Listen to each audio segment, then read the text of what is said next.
Hello friends, welcome to my channel Beginner to Banker.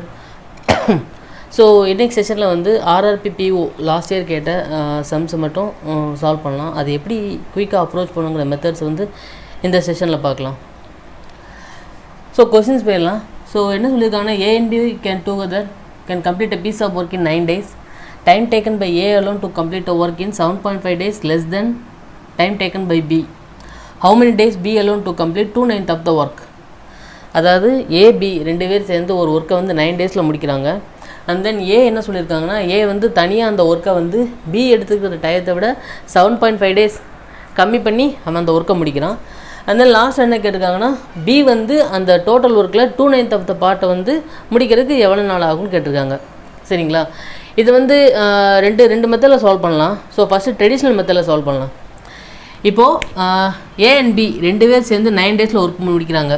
ஓகேங்களா? இப்போ ஏ alone வந்து 7.5 days வந்து பியை விட கம்மியாக முடிக்கிறான். சப்போஸ் நான் பியை வந்து ஏ வந்து நான் வந்து எக்ஸ்ன்னு எடுக்கிறேன்னு வச்சுக்கோங்க. பியை வந்து என்ன எடுப்பேன்னா எக்ஸ் ப்ளஸ் 7.5. அதாவது பியை விட ஏ கம்மினா ஏட பி வந்து கூட தானே இருப்பான். So X plus 7.5. இப்போ இவங்க ரெண்டு பேர் சேர்ந்து ஒர்க்கை வந்து 9 டேஸில் முடிக்கிறானுங்க. ஓகேவா? ஸோ இவங்களோட ஒன் டே ஒர்க் இருக்குல்ல. ஸோ ஒன் டே ஒர்க்கை வச்சு தான் நம்ம எக்ஸ் வேல்யூ ஃபைண்ட் பண்ண முடியும். ஸோ ஏவோட ஒன் டே ஒர்க் வந்து 1/x, பியோட ஒன் டே ஒர்க் வந்து 1/x ப்ளஸ் 7.5. ஸோ இவங்க ரெண்டு பேரோட ஒன் டே ஒர்க் வந்து 1/9. ஓகேங்களா? ஸோ இதை குவாட்ரட்டிக்கில் போட்டு சால்வ் பண்ணிங்கன்னா உங்களுக்கு ஆன்சர் கிடச்சிரும்.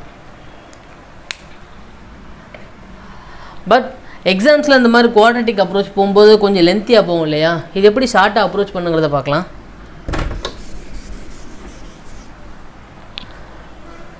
இப்போ ஏ ப்ளஸ் பி ரெண்டு பேர் சேர்ந்து வந்து அந்த ஒர்க்கை வந்து 9 டேஸில் முடிக்கிறானுங்க.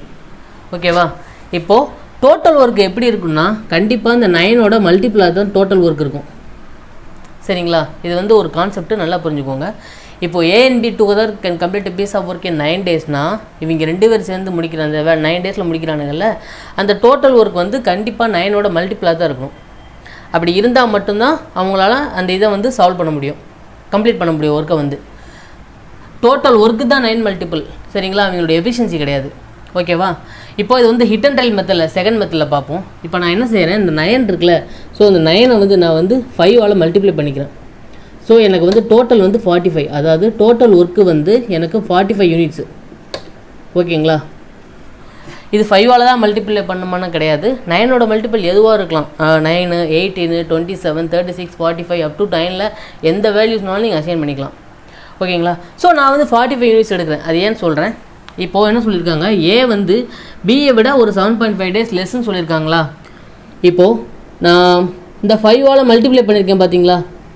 ஸோ 9 வந்து டேஸு இன்ட்டு 5ஆல் மல்டிப்ளை பண்ணி 45 யூனிட்ஸ் போட்டிருக்கேன்.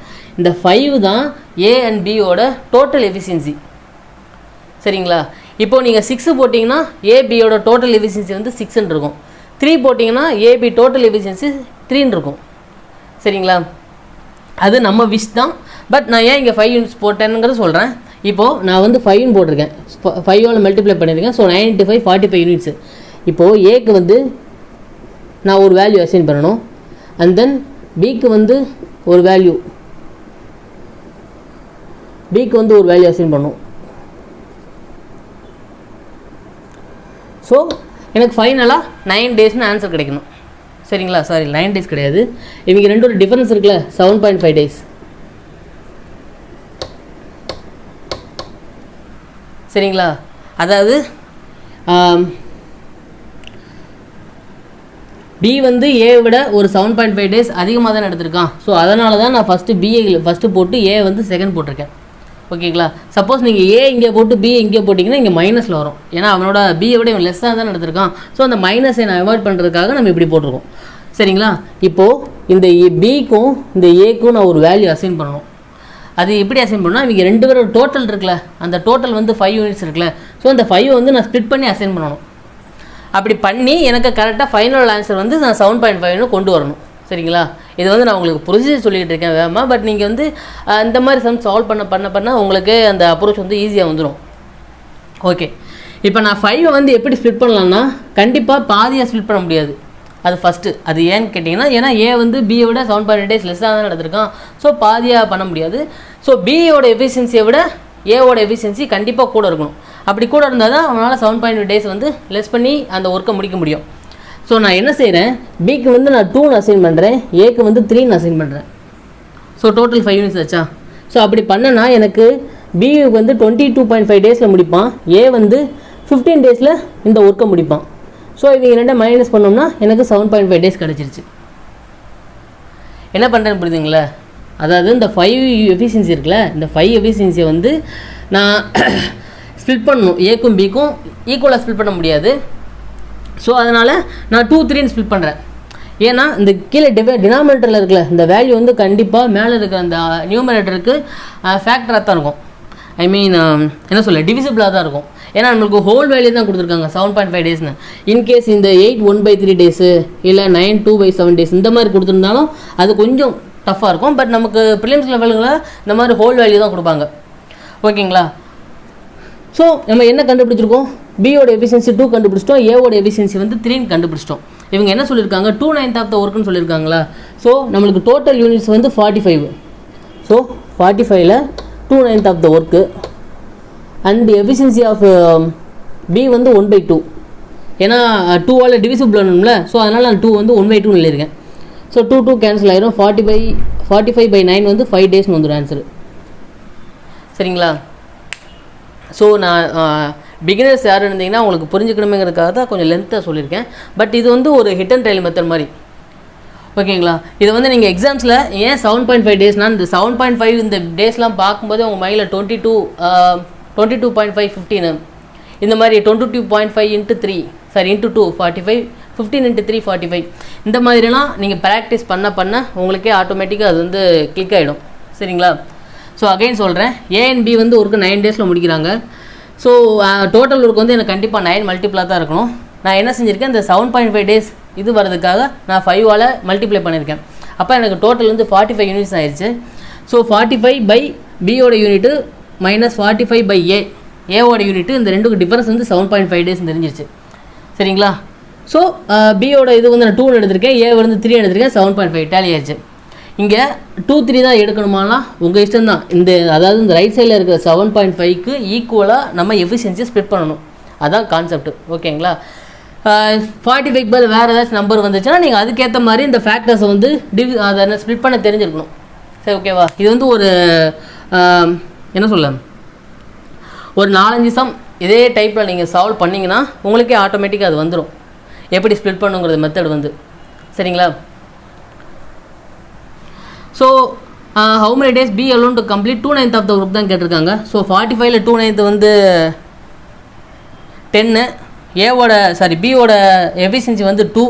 ஸோ 10/2 வந்து 5 days. ஆன்சர் வந்து 5.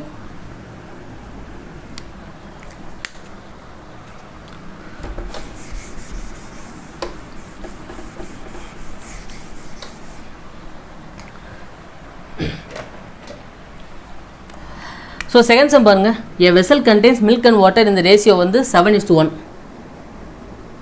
If 24 liters of the mixture is removed and the remaining quantity of the milk வந்து 24 liters, find the initial quantity of water கேட்டிருக்காங்க. அதாவது ஒரு வெசலில் வந்து மில்க் அண்ட் வாட்டர் வந்து 7:1 ரேஷியோவில் இருக்குது. அதுலேருந்து நம்ம 24 liters வந்து ரிமூவ் பண்ணிடுறோம். சரிங்களா? ரிமூவ் பண்ணதுக்கப்புறம் அந்த ரிமைனிங் மில்க் இருக்குல்ல, மில்க் வாட்டர் இருக்கும்ல, அதில் ரிமைனிங் மில்க் வந்து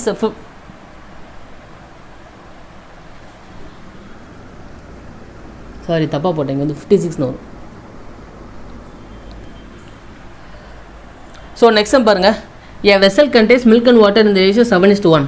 If 24 liters of the mixture is removed and the remaining quantity of the milk is 56 liters, find the initial quantity of water கேட்டிருக்காங்க. அதாவது ஒரு வெசலில் வந்து சம் மில்க் அண்ட் வாட்டர் இருக்குது. சரிங்களா? என்ன ரேஷியோனா 7:1 இருக்குது. அதில் 24 liters ஆஃப் த மிக்சர் வந்து ரிமூவ் பண்ணிட்டாங்க. அண்ட் தென் பேலன்ஸ் இருக்கிற மில்க் வந்து 56 லிட்டர்னு கேட்டிருக்காங்க, சொல்லியிருக்காங்க. And then initial quantity of water எவ்வளோன்னு கேட்டிருக்காங்க. சரிங்களா? இப்போது இது ஒரு வெசல்னு வச்சுக்கோங்களேன். இதில் வந்து மில்க் வாட்டர் வந்து 7:1 ரேஷியோவில் இருக்குது. ஓகேவா? இவங்க என்ன செய்கிறாங்க, 24 liters வந்து ரிமூவ் பண்ணுறாங்க. இப்போ 24 liters ஆஃப் த மிக்சர்னு சொல்லியிருக்காங்க. பார்த்தீங்களா? இந்த வேர்ட்லாம் ரொம்ப முக்கியம். மிக்சர்னு சொல்லிட்டா அவன் 24 liters எப்படி எடுப்பான்னா இந்த ரேஷியோ பேஸ் பண்ணி தான் எடுப்பான். இப்போ 24 லிட்டர்ஸ்னால் மில்கோட ரேஷியோ வந்து 7/8 8ங்கிறது ஓவரால் குவான்டிட்டி, 7ங்கிறது மில்கோட ரேஷியோ. ஸோ 21 லிட்டர்ஸ் வந்து மில்க்லேருந்து எடுப்பான், வாட்டர்லேருந்து 3 லிட்டர்ஸ் எடுப்பான். சரிங்களா? இதெல்லாம் பேஸ். யாராச்சும் பிகினர்ஸ் யாரும் இருந்தீங்களா யூஸ்ஃபுல்லாகிறதுக்காக தான் இந்த மாதிரி சொல்லிக்கிட்டு இருக்கேன். சரிங்களா? இப்போ 24 லிட்டர்ஸில் இவன் 21 எடுத்துட்டான், வாட்டர்லேருந்து 3 எடுத்துட்டான். அதுக்கப்புறம் எப்படி இருக்குன்னா, அவன் மிக்சர்லேருந்து என்ன ரேஷியோவில் எடுக்கிறானோ அதே ரேஷியோவில் ரிமைனிங் மிக்சர் இருக்கும். இப்போ 7:1 இருக்கா, இப்போ 24 லிட்டர்ஸ் வெளியே எடுத்துட்டான்னா மறுபடியும் ரிமைனிங் மிக்சர் அதில் எவ்வளோ இருக்குன்னா மறுபடியும் 7:1 தான் எடுக்கும். ஏன்னா அவன் இதிலேருந்து 7 பார்ட்ஸ் எடுத்திருக்கான், இந்த வாட்டர்லேருந்து 1 பார்ட் எடுத்திருக்கான். ஓகேங்களா? ஸோ ரெண்டுலேயும் அந்த ரேஷியோ பேஸ் பண்ணி தான் வெளியே எடுத்திருக்கான். அதனால் ரிமைனிங் மில்க்கும் வந்து இந்த மாதிரி ப்ரீவியஸாக இருந்துச்சுல அந்த ரேஷியோவில் தான் இருக்கும். அவன் வெளியே எடுக்கிறதும் பார்த்தீங்களா இந்த 7:1 ரேஷியோவில் தான் வெளியவும் எடுப்பான். ஓகேங்களா? ரிமைனிங் மிக்சரும் அப்படி தான் இருக்கும். ஃபஸ்ட்டு இனிஷியலாக என்ன இருக்கோ அதுதான் அவன் வெளியே எடுத்ததுக்கப்புறம் இருக்கும். அவன் வெளியே எடுக்கிறதும் இந்த 7:1 ரேஷியோ பேஸ் பண்ணி தான் வெளியே எடுப்பான். இந்த சம்ஸில் தேவையில்லை, பிறகு பட் கொஞ்சம் அட்வான்ஸில் இருந்துச்சுன்னா அதெல்லாம் புரிஞ்சுக்கோங்க. இப்போது அவன் X litres of the mixture take out கொடுத்தாங்கன்னு வச்சுக்கோங்க. இந்த X லிட்டர்ஸ்னால் இன்கேஸ் கொடுத்தாங்கன்னா இப்போ 24 பதிலாக X லிட்டர்ஸ் வெளியே எடுக்கிறான்னு வச்சுக்கோங்களேன். அதை என்ன ரேஷியோவில் வெளியே எடுப்பான்னா இந்த 7:1 ரேஷியோவில் தான் வெளியே எடுப்பான். சரிங்களா? ஸோ இப்போது இது வந்து ஃபஸ்ட்டு இதில் அதாவது இனிஷியலாக இருக்கிறது. இப்போ ஃபைனலாகவும் நமக்கு வந்து 7:1 சொல்லியிருக்காங்க. என்ன சொல்லியிருக்காங்க, இந்த remaining quantity of the milk வந்து 56 லிட்டர்ஸ் சொல்லியிருக்காங்க. ஸோ இந்த 7 பார்ட்ஸ் இருக்குல்ல, இந்த 7 பார்ட்ஸ் 56னா இந்த 1 பார்ட் வந்து 8 லிட்டர்ஸா? கரெக்ட் தானே? இந்த 7 பார்ட் மில்க் வந்து 56 லிட்டர்ஸ்னால் இந்த 1 பார்ட் வந்து 8 லிட்டர்ஸாக இருக்கும். அவங்க என்ன சொல்லியிருக்காங்க, initial quantity of the water தான் சொல்லியிருக்காங்க. ஸோ வாட்டர் வந்து ஃபைனலாக இருக்கிற இந்த 8 அண்ட் தென் நான் வெளியே எடுத்திருக்காங்கள ஒரு 3, இது ரெண்டும் சேர்ந்து 11 லிட்டர்ஸ். இதுதான் ஆன்சர். புரியுங்களா என்ன பண்ணுறேன்னு? இதெல்லாம் ரொம்ப ரொம்ப ஈஸியான கொஸ்டின்ஸ் இருக்குது. ஆர்ஆர்பி பிஓ ப்ரிலிம்ஸ்லேயே இந்த லெவலில் தான் இருக்கும். சரிங்களா? நம்ம எஸ்பிஐ கிளர்க்கில் ப்ரிலிம்ஸில் நிறைய பேர் கொஸ்டின்ஸ்லாம் ரொம்ப கஷ்டமாக இருக்குன்னு சொல்லியிருந்தாங்க. பட் அந்த லெவலில் பிஓ இருக்காது. அது ஃபஸ்ட்டு புரிஞ்சுக்கோங்க. கொஸ்டின்ஸ் வந்து ரொம்ப ஈஸியாக இருக்கும். ஸோ நீங்கள் கொஸ்டின்ஸை பார்த்த உடனே ஆன்சர் பண்ணுற மாதிரி தான் இருக்கும் நீங்கள் நல்லா ப்ராக்டிஸ் பண்ணியிருந்தீங்கன்னா. சரிங்களா? ரொம்ப உங்களை லாஜிக்கலாக திங்க் பண்ணி வைக்கிற மாதிரி அந்தளவுக்கு மோஸ்ட்லி இருக்காது. ஒரு 75% மேலே அந்தளவு இருக்காது. கொஸ்டின்ஸ் வந்து நீங்கள் நல்லா கான்செப்டை கிளியராக அண்டர்ஸ்டாண்ட் பண்ணியிருந்தீங்கன்னா பார்த்தே, அதாவது பென் யூஸ் பண்ணாமே உங்களால் ஒரு சில சம்ஸ்லாம் சால்வ் பண்ண முடியும். ஸோ இந்த சம்ஸுக்கு வந்து பெண்ணே தேவையில்லை. இப்போ 7:1 ரேஷியோ இனிஷியல் சொல்லிட்டான், 24 லிட்டர்ஸ் வெளியெடுத்ததுக்கப்புறமும் 7:1 தான் இருக்கும். ஸோ இந்த 7 பார்ட் 56னால் 1 பார்ட் வந்து 8 லிட்டர்ஸு. ஸோ 24 லிட்டர்ஸில் அந்த 1/8 வந்து 3, 8 + 3 வந்து 11 லிட்டர்ஸு. சரிங்களா? இதெல்லாம் பார்த்தே நம்ம பண்ணிடலாம். யாராச்சும் பிகினர் யாராவது இருந்தீங்கன்னா யூஸ்ஃபுல்லாக இருக்கணுக்காக தான் இந்த மாதிரி ஸ்டெப்ஸோடு உங்களுக்கு சொல்லி கொடுத்துருக்கேன். ஓகேங்களா?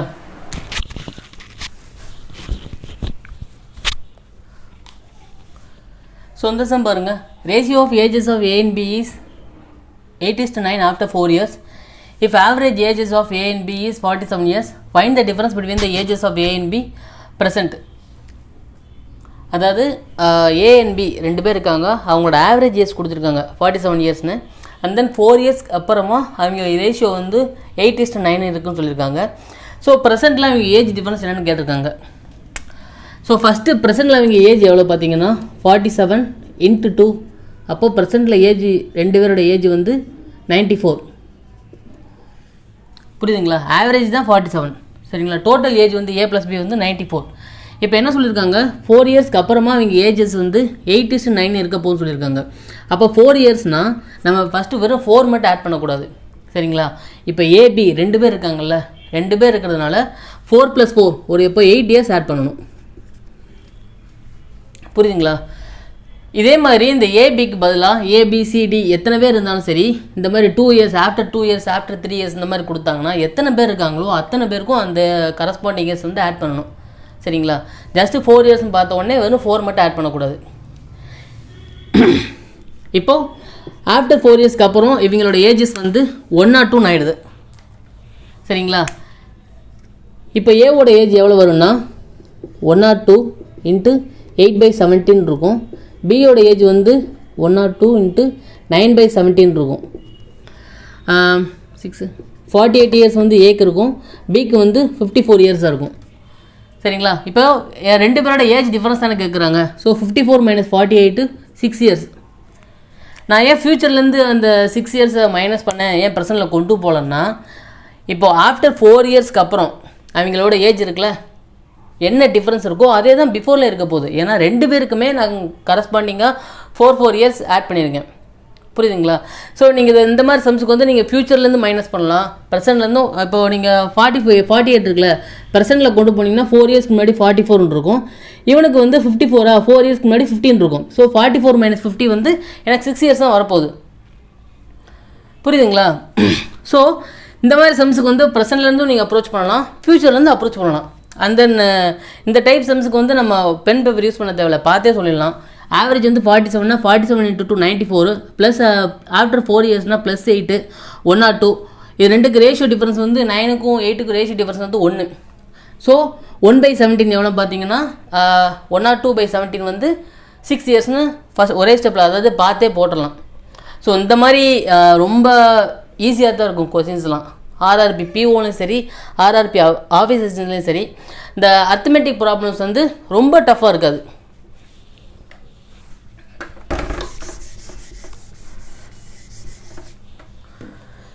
இந்த 4th சம் இருக்கட்டும், 5th சம் சால்வ் பண்ணலாம். இதில் என்ன சொல்லியிருக்காங்க பாருங்கள். Speed of a boat in still water is 6 times of speed of stream. If a boat covers 21 km in upstream in 7 hours, find the down stream of the boat. இப்போது stream ஸ்பீடை வந்து நான் எக்ஸ்ன்னு எடுத்துக்கிறேன், சரிங்களா? அப்போ போட் ஸ்பீடு வந்து எனக்கு 6x வருமா? இது வந்து போட்டோட ஸ்பீடு, இது வந்து ஸ்ட்ரீமோட ஸ்பீடு, சரிங்களா? ஸோ எனக்கு டவுன் ஸ்ட்ரீம் ஸ்பீடு எவ்வளோ வரும்னா 6x + x 7x வரும். அப்ஸ்ட்ரீம் எவ்வளோன்னு பார்த்தீங்கன்னா 5x வரும், சரிங்களா? இதில் என்ன கொடுத்துருக்கானுங்கன்னா, அப்ஸ்ட்ரீமோட ஸ்பீடை கண்டுபிடிக்கிறதுக்கு டேட்டாவே கொடுத்துட்டானுங்க. 210 கிலோமீட்டரை வந்து அவன் 7 மணி நேரத்தில் போய் ரீச் ஆயிடான்னு சொல்லியிருக்காங்க. அப்போ அப்ஸ்ட்ரீம் ஸ்பீடு எவ்வளோ வரும்னு பார்த்தீங்கன்னா 210/7 30 கிலோமீட்டர்னு வருமா? ஸோ அப்ஸ்ட்ரீமோட ஸ்பீடு வந்து எனக்கு 30 km/h தெரிஞ்சிருச்சு. இப்போ என்ன கேட்டிருக்காங்க, down stream of the boat தானே கேட்டிருக்காங்க. அப்போ டவுன் ஸ்ட்ரீம் ஆப்வியஸ்லி × 6. ஸோ 5 × 6, அப்போ 7 × 6னா 42 km/h. புரியுதுங்களா? அப்ஸ்ட்ரீமோட ஸ்பீடு கண்டுபிடிக்கிறதுக்கு டேரெக்டாக சொல்லியிருக்காங்க 210/7 சொல்லியிருக்காங்க. அப்போது இவன் வந்து 30 km வந்து அப்ஸ்ட்ரீம் ஸ்பீடு. நம்ம அப்ஸ்ட்ரீம் ஸ்பீடை வந்து எவ்வளோ கால்குலேட் பண்ணிச்சிருக்கோம்னா 5x கால்குலேட் பண்ணிச்சிருக்கோம். ஸோ இந்த 5x தான் 30 km, அவங்க டவுன் ஸ்ட்ரீம் தானே கேட்டிருக்காங்க. இந்த 7x வந்து எவ்வளோ பார்த்தீங்கன்னா 42 km/h வரும். ஸோ ஆன்சர் வந்து இதுக்கு ஆப்ஷன் ஏ. ஸோ இந்த சம் பாருங்கள். There are 5 green balls, 3 red balls and 7 blue balls in the bag. If 2 balls are chosen randomly from the bag, find the probability that at least 1 ball is green ball. So probability concept வந்து ரொம்ப முக்கியமான கான்செப்ட்டுங்க, சரிங்களா? உங்களுக்கு PO prelims லெவலில் கண்டிப்பாக கேட்பாங்க, and அது ஈஸியாக கிராக் பண்ணிடலாம், சரிங்களா? அண்ட் தென் மெயின்ஸ் லெவலில் பார்த்தீங்கன்னா ஒரு டிஏ எக்ஸ்பெக்ட் பண்ணலாம். எஸ்பிஐபிஓவில் லாஸ்ட் டைம் கேட்டிருந்தாங்க ப்ராபபிலிட்டி பேஸ் பண்ணி. ஸோ இதோட பேசிக்ஸ் வச்சு நம்ம ஒரு வீடியோ தனியாக கொஞ்ச நாள் எடுத்துடலாம், சரிங்களா? ஸோ எனக்கு ப்ராபபிலிட்டியை பற்றி பேசிக்ஸ்லேருந்து எதுவுமே தெரியாது அப்படின்னு நினச்சிங்கன்னா உங்களுக்கு ஃபீல் ஃப்ரீ டு லேர்ன்னு சதீஷன் ஒருத்தர் டீச் பண்ணியிருப்பாங்க. ஸோ அதை பார்த்துக்கோங்க, ஓகேங்களா? இதில் என்ன சொல்லியிருக்காங்கன்னா, ஒரு பேக்கில் வந்து 5 க்ரீன் பால் இருக்குது, 3 ரெட் பால் இருக்குது, 7 ப்ளூ பால் இருக்குது, சரிங்களா? இப்போது நான் வந்து 2 பால் எடுக்கிறேன். அப்படி 2 பால் எடுத்தேன்னா எனக்கு வந்து அட்லீஸ்ட் வந்து 1 பால் க்ரீன் பாலாக இருக்கணும், சரிங்களா? இப்போ நான் என்ன செய்கிறேன், எனக்கு வந்து பேக்கில் வந்து 5 க்ரீன் பால் இருக்கா, 3 red ball and 7 blue ball இருக்குது. இப்போ நான் 2 பால் எடுக்கணும். இப்போ நான் என்ன செய்கிறேன், என்னோடய 2 ஹேண்ட் இருக்குல்ல, இப்போ 2 ஹேண்ட்லேருந்து ஒரு பால் எடுக்கிறேன், ரைட் ஹேண்ட்லேருந்து ஒரு பால் எடுக்கிறேன், லெஃப்ட் ஹேண்ட்லேருந்து ஒரு பால் எடுக்கிறேன், சரிங்களா? ஸோ நான் எடுக்கிற பால் வந்து அட்லீஸ்ட் 1 பால் வந்து க்ரீனாக இருக்குன்னு சொல்லியிருக்காங்களா. ஸோ நான் ரைட் ஹேண்டில் எடுக்கிற பால் வந்து எனக்கு க்ரீனாக வந்துருச்சு. அப்போது எனக்கு 5C1 நான் ரைட் ஹேண்டில் எடுக்கிற பால் வந்து எனக்கு க்ரீனாக வந்துருச்சு. ஸோ ரிமைனிங் இந்த லெஃப்ட் ஹேண்டில் எடுத்திருக்கேன்ல, இது என்ன பால்னு நமக்கு தேவையில்லை. ஸோ அது வந்து ரெட்டாக இருக்கலாம், ப்ளூவாக இருக்கலாம், அது எதுவானா இருக்கலாம். ஸோ அது நமக்கு தேவையில்லை. ஸோ டோட்டலாக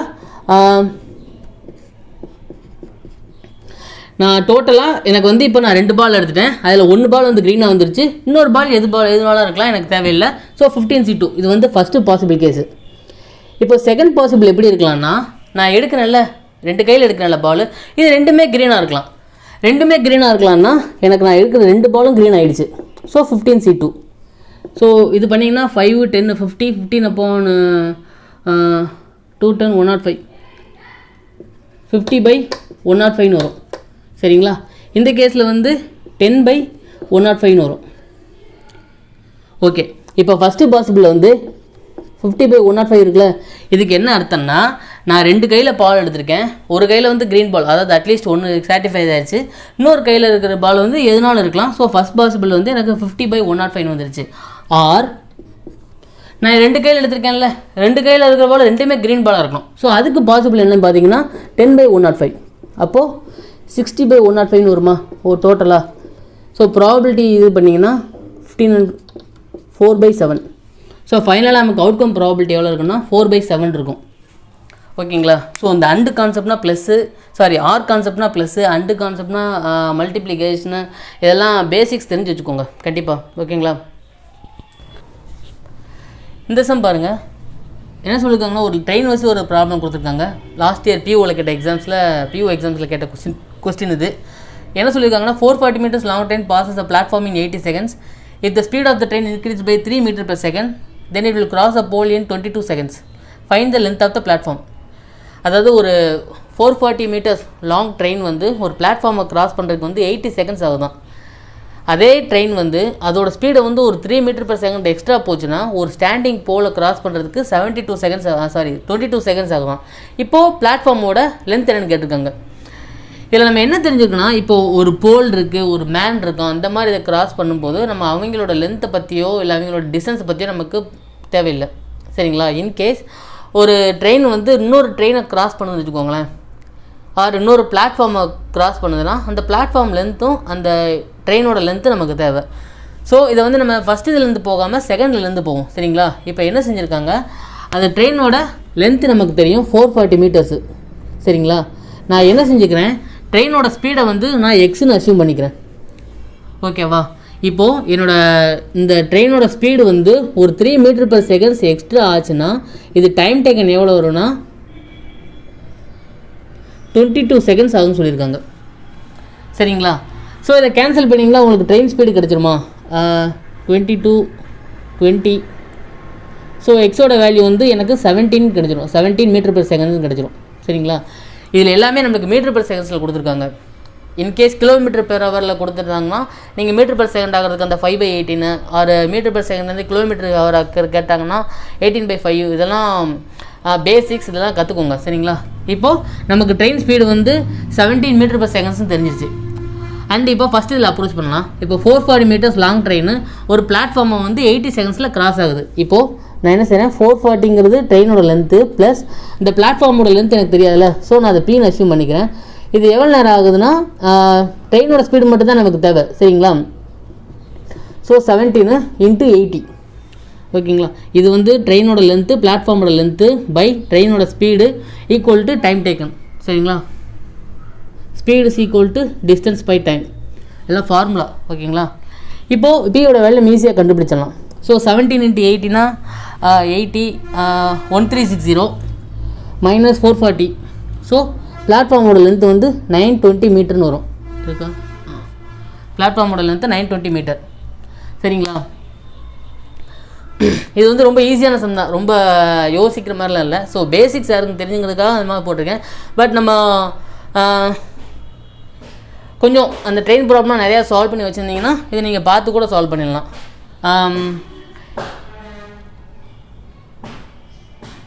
440 meters வந்து ட்ரெயினோட லென்த்து. இது வந்து ட்ரெயின் ஸ்பீடு வந்து ஒரு 3 meters எக்ஸ்ட்ரா இருந்துச்சுன்னா 3 meters per second எக்ஸ்ட்ரா போச்சுன்னா 22 seconds கிராஸ் பண்ணிடலாம். ஸோ 22x 66 இதில் போட்டிங்கன்னா 384 வரும். 384 22. ஸோ 17 meters per second வந்து எக்ஸில் வரும். ஸோ இந்த 440 17 × 80 1360 440 920. இந்த பிளாட்ஃபார்ம் லென்த் வந்து 920 ஃபைன் பண்ணிடலாம். சரிங்களா.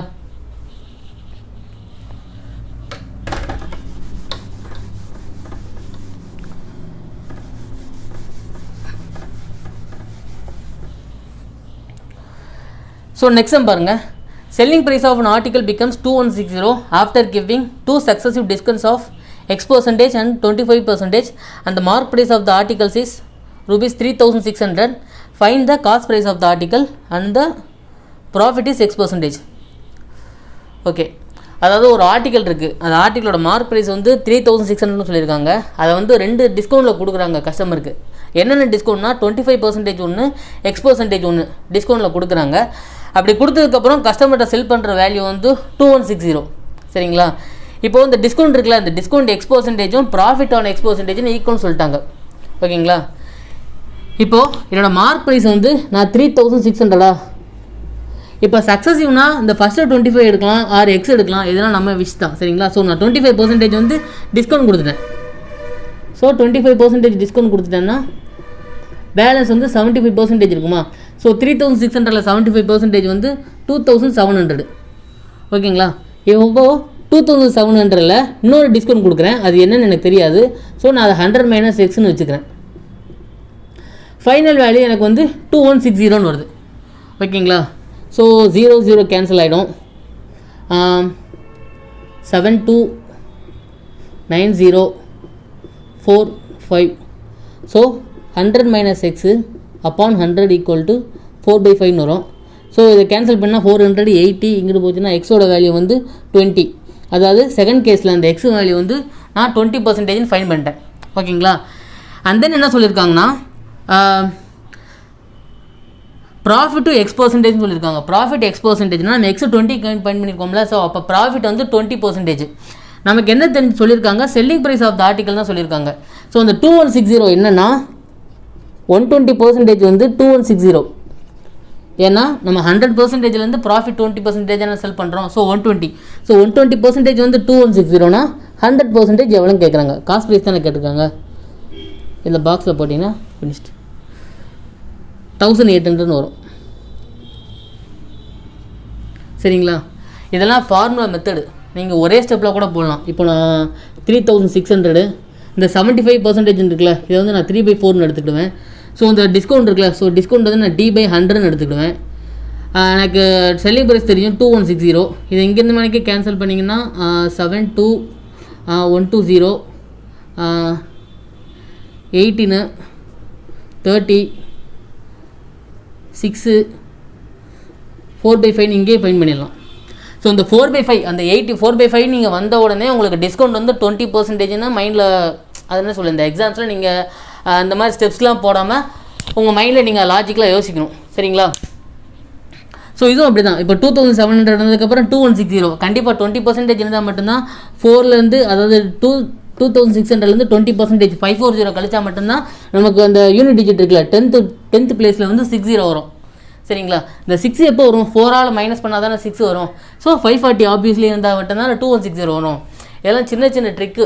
ஓகேங்களா? நீங்கள் எக்ஸாம்ஸில் இல்லை, தனியாக ப்ராக்டிஸ் பண்ணும்போது இதெல்லாம் நீங்கள் கொஞ்சம் கொஞ்சமாக சால்வ் பண்ணி பழகுங்க. ஓகேங்களா? ஸோ இந்த சம் பாருங்கள் என்ன சொல்லியிருக்காங்கன்னா, A invested ₹4000 and B invested ₹1000 more than A. After 8 months, C invested ₹3000. If at the end of the year C gets a profit of ₹700 and find the total profit. அதாவது இது ஒரு partnership question. என்ன சொல்லியிருக்காங்கன்னா, A வந்து 4000 invest பண்ணுறான், B வந்து ஒரு 1000 மோர், A விட ஒரு 1000 மோர் இன்வெஸ்ட் பண்ணுறான். C வந்து ஒரு 8 மந்த்ஸ்க்கு அப்புறம் ஒரு 3000 இன்வெஸ்ட் பண்ணுறான். அட் லாஸ்ட் என்ன கிடைக்குன்னா, சிக்கு வந்து ஒரு 700, அந்த பார்ட்னர்ஷிப் வந்து சிக்கு வந்து 700 கிடைக்குது. ஸோ டோட்டல் ப்ராஃபிட் எவ்வளோன்னு கேட்டிருக்காங்க. ஸோ ஃபஸ்ட்டு A வந்து 4000 இன்வெஸ்ட் பண்ணுறானா, ஸோ இன்ட்டு 12. ஏன்னா இவங்க வந்து ஏபிக்கு வந்து நமக்கு டைம் கரெக்டாக சொல்லலை, ஸோ 12 எடுத்துக்கணும். B வந்து ஒரு 5000 வந்து 1000 வந்து எக்ஸ்ட்ரா, ஸோ 5000 × 12. C வந்து 3000 இன்ட்டு ஆஃப்டர் 8 மந்த்ஸ் தானே, ஸோ லாஸ்ட் 4 மந்த்ஸ் தான் இன்வெஸ்ட் பண்ணியிருப்பான். சரிங்களா? ஸோ இதெல்லாம் கேன்சல் பண்ணிங்கன்னா உங்களுக்கு 48 60 12 ரேஷியோன்னு வரும். இதையும் கேன்சல் பண்ணிங்கன்னா 4:5:1 வரும். சரிங்களா? இது வந்து ப்ராஃபிட் ரேஷியோ. ஃபஸ்ட்டு உள்ளது investment into time. So at last நமக்கு வந்து ப்ராஃபிட் ரேஷியோ கிடச்சிருச்சு. என்ன சொல்லியிருக்காங்க, C வந்து 700 எடுத்திருக்கான்னு சொல்லியிருக்காங்களா. ஸோ அந்த 1 பார்ட் ஒன்று இருக்குல்ல, இந்த சியோட அந்த 1 பார்ட் வந்து 700னா டோட்டல் ப்ராஃபிட் தான் கேட்டிருக்காங்க. ஸோ டோட்டல் ப்ராஃபிட் எவ்வளோ இருக்குன்னா 4 5 1 10 இருக்குது. ஸோ 10 பார்ட்ஸ் எவ்வளோனா 7000 ஒரு ஆன்சர். ஸோ இதெல்லாம் பார்த்தே போட்டுடலாம் நீங்கள். இந்த பார்ட்னர்ஷிப் கொஸ்டின்ஸ்லாம் PO பிலிம்ஸில் வந்து ரொம்ப ஈஸியாக இருக்கும். ஸோ ஆஃப்டர் 8 மந்த்ஸ்னால் நம்ம இந்த மாதிரி 4 12 போட தேவையில்லை. நம்ம ஆஃப்டர் 8 மந்த்ஸ்னால் 4 4 4 3 4 எடுத்துக்கோங்க. அந்த ஃபஸ்ட்டு 4 வந்து 1ன்னு அசைன் பண்ணிக்கோங்க. சரிங்களா. ஸோ செகண்ட் 4 வந்து 1, தேர்ட் 4 வந்து ஒரு 1. ஸோ ஆஃப்டர் 8 monthsனால் ஸோ 3 × 1, இது வந்து 4 × 3, இது வந்து 5 × 3, 15, 12, 3. ஸோ 4, 5, 1, 1 part வந்து 700னா 10 part வந்து 7000 ஃபைன் பண்ணிடணும்.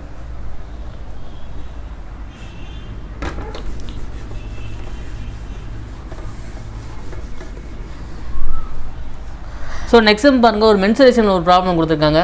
என்ன சொல்லியிருக்காங்கன்னா, length of rectangle A is 125% of is breadth and area of rectangle is 1280 m². If width of the rectangle is 2 times of square of square, find the perimeter of the square. அதாவது ஒரு ரெக்டாங்கிளும் ஸ்கொயரும் combine பண்ணி கடைசியில் ஸ்கொயரோட perimeter கண்டுபிடிக்க சொல்லியிருக்காங்க. சரிங்களா. So என்ன சொல்லியிருக்காங்கன்னா, இப்போ நம்மளுக்கு ரெக்டாங்கிளுக்கும் லென்த்தும் தெரியாது, பிரெத்தும் தெரியாது. ஸோ நான் அதை எப்படி எடுத்திருக்கேன்னா, பட் லென்த் என்ன சொல்லியிருக்காங்கன்னா பிரெத்தை விட 125% சொல்லியிருக்காங்க. ஸோ நான் பிரெத்தை வந்து 4x எடுத்திருக்கேன். சரிங்களா. ஸோ லென்த் வந்து 125%னா 5x. ஸோ எனக்கு ஏரியா எவ்வளோன்னு பார்த்தீங்கன்னா 1280 m². ஸோ 20x² வந்து 1280, x² வந்து 64, x வந்து 8. சரிங்களா. ஸோ லென்த் எனக்கு எவ்வளோ வந்துன்னா 5 × 8 40, பிரெத்து வந்து 32. இதில் என்ன சொல்லியிருக்காங்கன்னா, வித் ஆஃப் த ரெக்டாங்கிள், அதாவது வித்னா பிரெத்துன்னு அர்த்தம். Breadth of the rectangle is 2 times of the side of square. இந்த பிரெத் இருக்குல்ல 32 மீட்ரு, இது வந்து 2 times of the side of square. Side of square வந்து ஏ தானே.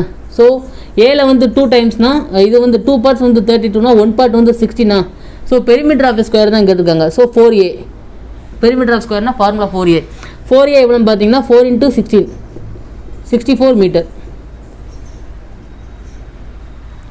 அண்டு மென்சுரேஷனில் வந்து உங்களுக்கு மோஸ்ட்லி என்ன கேட்பாங்கன்னா, அந்த மாதிரி rectangle, square and then circle இந்த லெவலில் தான் கேட்பாங்க. ஃபார்முலா ரொம்ப ஈஸியாக தான் இருக்கும் அண்ட் ஈஸியாக கிராக் பண்ணிடலாம்.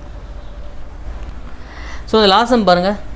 A person travel 124 km at an average speed of 77.5 km/h. சரி, if he travels 60 km at a speed of 75 km/h, then at what speed he covers the remaining distance? அதாவது ஒரு 124 km டிஸ்டன்ஸை வந்து ஒரு average ஸ்பீடில் 77.5 km cover பண்ணிடுறான். சரிங்களா. If in case இவன் 60 km வந்து 75 km ஆகும், பேலன்ஸ் இருக்கிற டிஸ்டன்ஸை வந்து அவன் என்ன ஸ்பீடில் கவர் பண்ணுறான்னு கேட்டிருக்காங்க. சரிங்களா. ஸோ இது ஃபஸ்ட்டு நம்ம டோட்டல் டைமில் இருந்தால் ஃபைன் பண்ண முடியும். ஸோ டோட்டல் டைம் எனக்கு எவ்வளோ வரும்னா, total distance by average speed. So total distance வந்து எனக்கு 124 km. ஸோ என்னோடய ஆவரேஜ் ஸ்பீடு வந்து 77.5 km. அப்போ டோட்டல் டைம் எனக்கு எவ்வளோ வரும்? 155/2 30 ஒன்றில் போட்டோம்னா 31 × 2 155 to 0.8 1.6 hours வரும். சரிங்களா. இந்த 77.5 வந்து நம்ம எப்படி எழுதலாம்னா 155/2 எழுதலாமா. ஸோ இந்த 2 வந்து மேலே போயிடும். ஸோ ரெண்டுமே 31 மல்டிபிள். ஸோ 4/5 வரும். 4 × 8 4 × 2 வந்து 8, 8/5 வந்து 1.6 hours. டோட்டலாக வந்து இந்த டிஸ்டன்ஸை வந்து 1.6 ஹவர்ஸில் கவர் பண்ணிடுறான். சரிங்களா. இப்போ என்ன செய்யறேன்னா, ஃபஸ்ட்டு 60 km இருக்குல்ல, இந்த 60 km வந்து 75 km/h போகிறான். ஸோ இந்த 60 km 75 km/h போனான்னா எவ்வளோ ஆகும்னா 0.8 hours வருமா. சரிங்களா. அதாவது 60/75 வந்து 0.8 hours. இது என்ன கான்செப்ட்னா, total distance by average total distance by speed. சரிங்களா. இப்போ ரிமைனிங் இருக்கிறது 64. இவன் என்ன ஸ்பீடில் போனான்னா அகைன் இந்த 0.8 ஹவர்ஸில் வந்து கவர் பண்ணுவான்னு கேட்டிருக்காங்க. ஓகேங்களா. ஏன்னா இந்த 0.8 தான் 1.6. ஸோ ரிமைனிங் என்ன வரும்னா 8, 640, 80. ஸோ ரிமைனிங் டிஸ்டன்ஸை வந்து 80 km/h அவன் கவர் பண்ணியிருப்பான்.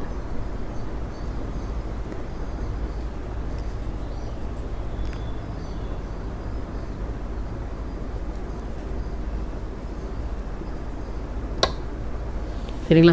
ஃபஸ்ட்டு இனிஷியல் ஸ்பீடு வந்து 75 km. செகண்டில் இருக்கிற அந்த 64 km வந்து 80 km/h இவன் ட்ராவல் பண்ணான்னா 0.8 ஹவர்ஸில் கவர் பண்ணியிருப்பான். ஸோ டோட்டலாக எனக்கு 1.6 ஹவர்ஸில் அந்த டிஸ்டன்ஸை வந்து நான் கவர் பண்ணி முடிச்சிடுவேன். சரிங்களா. இதுதான் ப்ராப்பர் அப்ரோச். ஸோ அவ்வளோதாங்க. நெக்ஸ்ட் செஷனில் last year previous RRB PO ப்ரிலிம்ஸில் கேட்ட ஒரு 10 கொஸ்டின்ஸ் வந்து சால்வ் பண்ணி காமிச்சிருக்கேன். ஸோ இந்த லெவலில் தான் உங்களுக்கு எக்ஸாம்ஸ்க்குள்ளே இருக்கிற கொஸ்டின்ஸ் இருக்கும். ஸோ எல்லாம் நல்லா பண்ணுங்கள். All the best and thank you all.